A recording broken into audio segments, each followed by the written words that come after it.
What's up, guys? Welcome back to the EatSleepProfit YouTube channel. I'm Jay. Now, before we get into the video, today's video is sponsored by The Morning Brew. Now, The Morning Brew is an email newsletter that you can subscribe to and receive the latest news from Wall Street to Silicon Valley daily.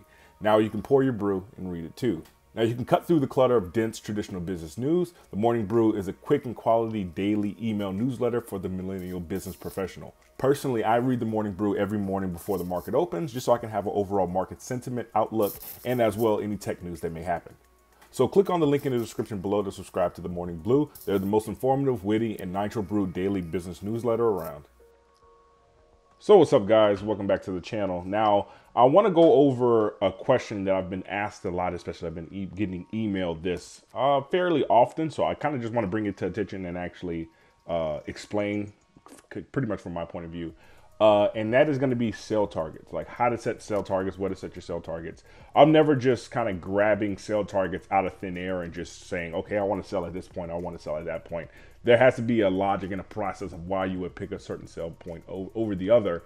And there's going to be different types of profit targets you can look for, pros and cons, and there's going to be some bad ones that you shouldn't do. And I just really want to explain this because somebody is going to watch this video and it's going to make sense to them, and then they're going to kind of help their trading. So that's really, at the end of the day, that's my main goal why I make these videos. But especially sell target wise, sell targets are always going to be based on where you enter into the trade. So you never want to just sell a stock or set a sell target randomly. So if I buy the stock at, let's say, $1 per share, I don't want to just say, okay, I want to sell at $1.15 without a logic and process behind it. So looking at a trade like this, let's say a setup like this is pretty straightforward. You know me, I like to play stocks that break out, and especially break out of psychological levels. Like $1 per share is a very, very hardcore psychological level, solely because a stock is going from being traded at the cent range, and now it's going to be traded at the dollar range, which is, there's a lot of good perks to that, especially being on the NASDAQ as well. You don't have the risk of being delisted. So a lot of times stocks are going to rally very, very hard off of that. Now, playing a breakout from this, let's say on this trade in this setup, we see a level of resistance and we say, okay, we want to buy the stock right as it's breaking out. Now, with a setup like this, if you buy the stock at, let's say you grab it at $1 per share, just to make it very, very simple, your sell target on a trade like this will be based off of what you're willing to risk. Or this is how I do it.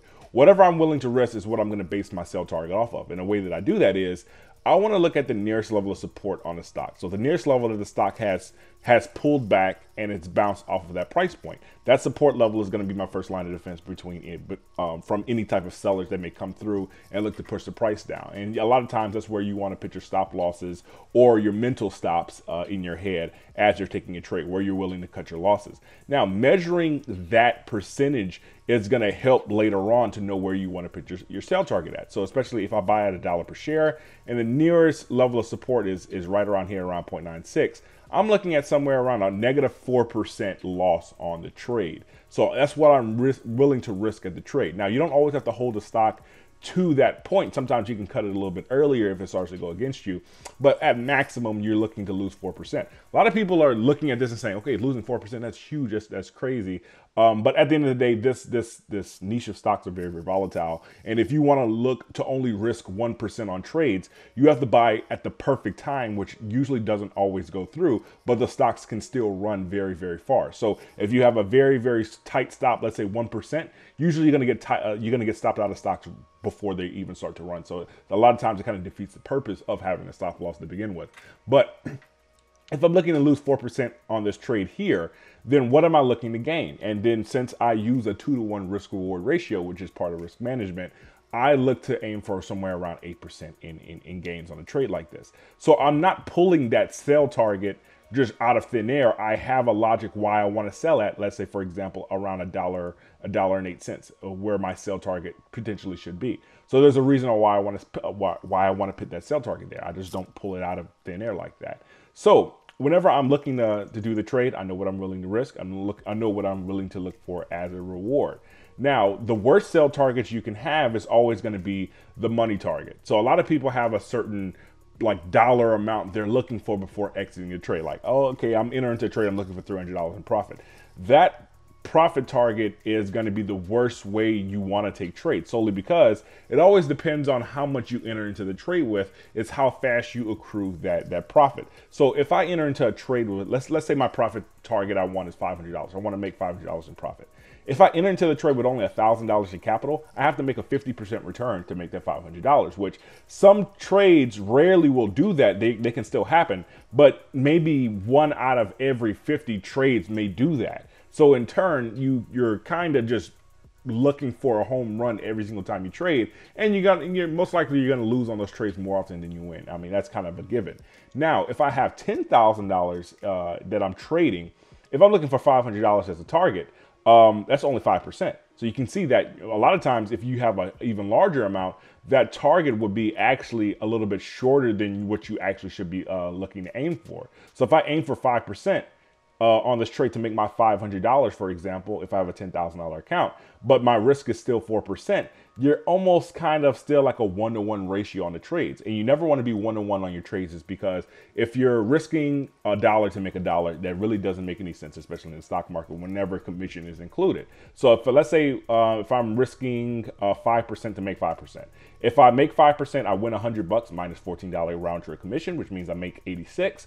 Or if I lose 100, I lose $100 minus $14 round trip commission, which means I lose 114. So now you can see that a 1-to-1 ratio is never technically 1-to-1. So at least you want to use a 2-to-1 ratio. Like I said before, risk 4% to make 8%. And you pull your sell targets from whatever you're willing to risk and double that, and that's how you find a sell target. That's exactly what I do. Now, especially if a stock wants to run further than that, a lot of times you can hold into the trade once it reaches your sell target, and for example, to see how far it wants to go. Some stocks may look to pick up some momentum afterwards, and you can a lot of times you can look to hold a little bit further to let your dollar stretch even more, but never look to keep your stop losses at a lower point. Start to progressively move your stop losses up, especially as the stock has passed your sell target, for example. But the more profit on the table, I mean, the better. I mean, the more icing on the cake. But don't look for that to always happen. So a lot of times look to take your target at that initial target that you set. If it wants to fly past that, look to gain a little bit more money on top, but don't be too greedy. Pigs get killed in the market.